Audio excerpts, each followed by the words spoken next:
Dari tampangnya, motor ini kalem, sangat underdog. Sampai Bro NC sadar,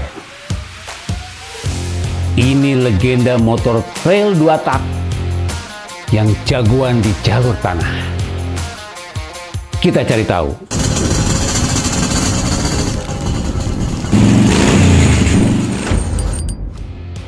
Oke, brother. Kita ada challenge nih, ya. Untuk mengawali tantangan ini ada satu pertanyaan nih. Siapa cinta pertama brother? Cinta pertama saya motor. Oke, motor ya. Iya. Oke, cinta yang kedua siapa? Istri. Oh, istri. Ya. Oke, siap. Jadi kalau istri cinta saya, harus cinta sama motor saya. Oke, berarti pesannya adalah bahwa istri harus mensupport kegiatan suami main motor. Oke, siap. Betul. Oke, itu adalah pertanyaan untuk mengawali challenge yang lebih brutal lagi nanti, ya. Ya, bagaimana menguji kecintaan brother terhadap cinta pertamanya, ya. Bagaimana semuanya itu dikenal dengan baik, ya. Experience-nya seperti apa, kita nanti buktikan. Oke, tetap stay tune di Hey Bro Motorcycle Channel. Salam satu aspal, 2 roda. Oke, Brad. Saya akan menceritakan histori motor ini dimiliki sama saya, ya. Begini, Brad. Dulu waktu zaman saya kerja di Mabua Harley Davidson, saya tinggal di Kapling Polri Ragunan. Gua dulu pakai motor BMW R25. Nah, sejak di perjalanan menuju ke kantor di Fatmawati, ya gua terus terang aja selalu kesiangan, Brad. Dan di perjalanan ada teman gua tuh. Teman gua pakai motor. Memang motor teman gua tuh motor TS. Warnanya hitam. Gua di jalan, ada di aspal, dia samping kiri gua nyalip. Naik trotoar. Dan naik trotoar, terus turun dan dengan enaknya dia pelenggang ke depan. Ya, gua pikir, nih gua harus punya nih motor kayak gini. Kenapa? Karena ya itulah, biar gak kesiangan Brad ke kantornya. Dan akhirnya di tahun 99 gua memiliki lah motor ini. Dibeli dengan uang sendiri, dan saya setelah itu bawa motor PS sekarang ke kantor. Dan motor ini dibeli dari teman gua lah, sama anak Mabua juga. Dan gua beli, dan gua di perjalanan menuju ke kantor, akhirnya gua nggak pernah kesiangan lagi. Nah, dan selama di perjalanan gua juga lihat-lihat, Brad. Kalau mau naik trotoar kan kita kan nggak boleh sebenarnya naik trotoar. Kenapa? Karena itu untuk pejalan kaki. Jadi di saat gua naik trotoar, gua lihat-lihat dulu ada nggak yang jalan di trotoar. Pas tidak ada, baru gua masuk. Akhirnya gua dengan enaknya tuh lihat motor-motor lain ada di kanan di jalan, gua naik trotoar. Lucunya, Brad, pada saat gua naik trotoar, ada yang ngikutin tuh. Motor-motor biasa, ada Vespa, ada motor-motor yang lain. Kalau motor gua pas turun kan tinggi ya, kayak gini tuh. Ini mesinnya juga tinggi banget. Turun, pas di belakang ngikutin, pas gua lihat di spion, loh, dia akhirnya digotong dulu, turunin. Nah, jadi gua akhirnya lebih merasa ini motor yang paling bener buat di jalanan Jakarta saat itu. Walaupun dia masuk trotoar itu sebenarnya nggak boleh. Jadi motor ini memiliki karakter yang berbeda dengan motor yang lainnya. Motor PS ini terus terang aja saya suka dengan suara juga ya, karena dua taknya itu, dan dia juga memiliki suspensi yang sangat empuk. Terus karakter motornya ya laki-laki banget lah. Warnanya juga saya suka, warna kuning. Terus dipakainya bukan cuma dipakai di jalan raya aspal doang, Jalan off-road pun ya siap. Di jalan raya saat itu, walaupun saya udah pakai ban pacul begini, tidak ada ketakutan sakut kepleset saya. Cuman ya orang kalau udah di aspal pakai pacul gini kan, harga ban pacul ini kan lebih mahal daripada harga ban yang biasa. Tapi kalau nggak pakai ban pacul nggak gahar berat motor ini. Dan dari apa yang saya rasakan, motor ini benar-benar motor yang bisa dibawa ke segala medan. Di jalan raya udah pasti, ya di jalan ke gunung juga. Saya pernah dari Pangalengan sampai ke Papandayan, Gunung Papandayan. Itu dengan jalur jalan tanah. Makanya kenapa saya cinta banget dengan motor ini bisa di segala medan dipakainya. No problem ya, selama motor ini STNK BPKB ya hari-harian nggak masalah. Cuma di tahun 2005 mulai ada aturan. Dulu kan saya tinggal di Jakarta. Dan tahun 2005 itu terakhir diproduksi motor ini. Jadi ini motor, kalau motornya motor 97 ya. Nah, di situ terus terang saya tahun 2005 udah di-cut, diberhentikan. Wah, saya nggak bakal lepas nih motor ini. Kenapa? Karena ya pasti kalau sudah tidak ada di dealer, pasti barang ini akan value-nya akan meningkat. Dan motor tahun-tahun yang paling fenomenal mah tahun lama ya, dari tahun 70 sampai 93 itu luar biasa tuh. Material mesinnya juga pasti jauh lebih baik daripada kesini-sininya ya. Apalagi di tahun 2000 ke atas.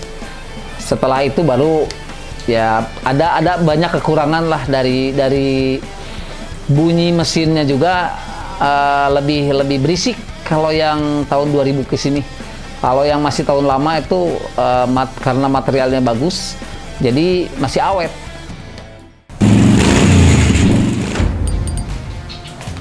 Bro and sis, jangan pindah channel dulu. Sampai Brada Dodi bicara tentang makna hidup bersama Suzuki TS-nya. Oke Brad, saya mau jelaskan tentang spesifikasi motor yang saya miliki ini. Ya, terus terang motor ini saya lebih ke standar ya. Engine standar, yang saya ganti-ganti cuman kayak spakbor, lampu bagian depan, terus spakbor belakang, terus juga knalpot masih original, dan cuma belakangnya aja silencernya kita ganti. Sudah saya ganti. Kalau untuk bagian stang pun saya ganti, sehingga lebih nyaman dikendarain dan sesuai dengan posisi tangan saya. Kalau jok saya nggak ganti, saya masih orsinil, nggak ada yang lain-lainnya lagi. Ya untuk ini bagian motor juga masih orsinil nih semuanya nih, tangki. Di bagian tangki masih orsinil. Terus ya spakbor baru. Ini tahun baru. Ini motor kalau nggak salah KLX ya. Spakbor KLX ini saya pasangin. Jadi kalau lampunya pun udah satu set lah, biar lebih cantik kelihatannya. Dan lampunya sorotnya juga lebih terang. Lampu rem belakang pun saya ganti bagian belakangnya, karena yang orsinilnya jadul ya, dan saya simpan, nggak saya buang. Untuk perawatan motor TS ini nggak susah ya, cuman asal sering dipakai ya, aki juga nggak bakal cepat habis karena udah ada pengisian. Terus kalau oli sesuai kilometer aja, normalnya sih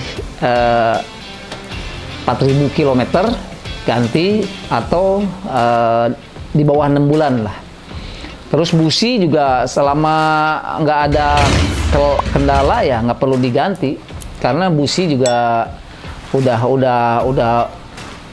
kuat lah, nggak ada, kecuali kita mau ada kemana ya, pergi ke agak luar kota, ke arah gunung atau apa, ya itu kita persediaan aja. Kalau minyak rem, suspensi depan, oli-olinya, yang lain-lainnya nggak ada perlu di penggantian rutin ya. Selama tidak ada kebocoran di oil seal di bagian depan misalkan. Kalau untuk bagian mesin, bagian karbu, filter, itu semuanya orisinil yang saya punya. Paling di saat masuk ke bengkel ya kita selalu tune up. Tune up-nya adalah ya ganti filter oli, ganti filter udara, oli, dan cek kampas rem, cek busi. Udah nggak ada yang banyak harus diganti ya. Yang normatif aja gitu intinya. Bro and Sis, jangan skip dulu. Tonton habis sampai tuntas video ini. Saya akan sedikit pengalaman di motor ini tentang performa mesin motor ini. Selama saya pernah menggunakan di jalan raya dan saya ke gunung, motor ini sangat luar biasa ya tenaganya, powernya. Kenapa? Karena ini lebih ke torsi ya motor ini. Karena dia di rasio gigi rasionya lebih ke untuk jalan ke gunung, naik tanjakan-tanjakan. Tapi kalau untuk di jalan raya kayaknya kita mesti ngoper mulu ya. Karena dia gear depannya kecil, belakangnya gede banget. Jadi otomatis kita maunya ngoper terus. Kalau untuk di jalan ke gunung, wah udah nggak ada lawannya lah.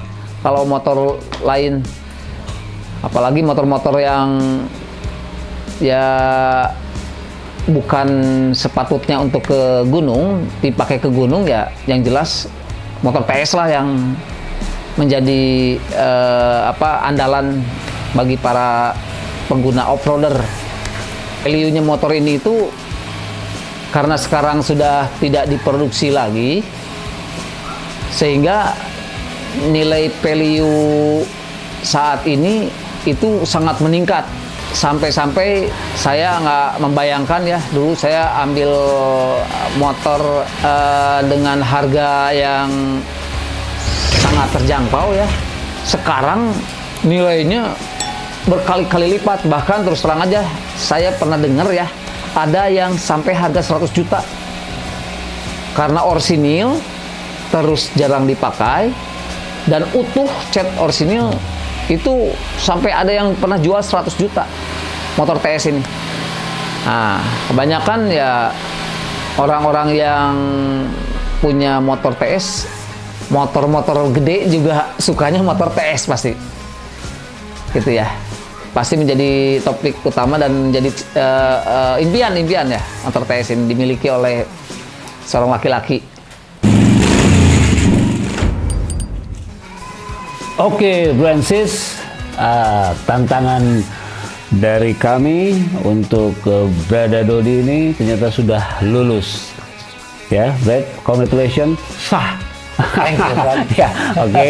Cintanya sudah terbukti ya, dan semuanya dijawab dengan tuntas ya. Oke. Oke, next episode ya pasti bakal lebih beragam lagi motor-motor yang akan direview, dan siapa narasumber yang selanjutnya itu akan jadi rahasia ya. Tunggu terus dan stay tune terus di Hey Bro Motorcycle Channel ya. Oke.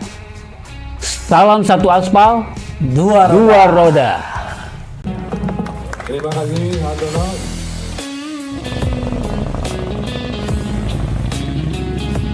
Oh ya, tunggu dulu, aku lupa. Sebelum kita masuk, saya mau kenalin nih ke Bransis sama baju yang saya pakai. Baju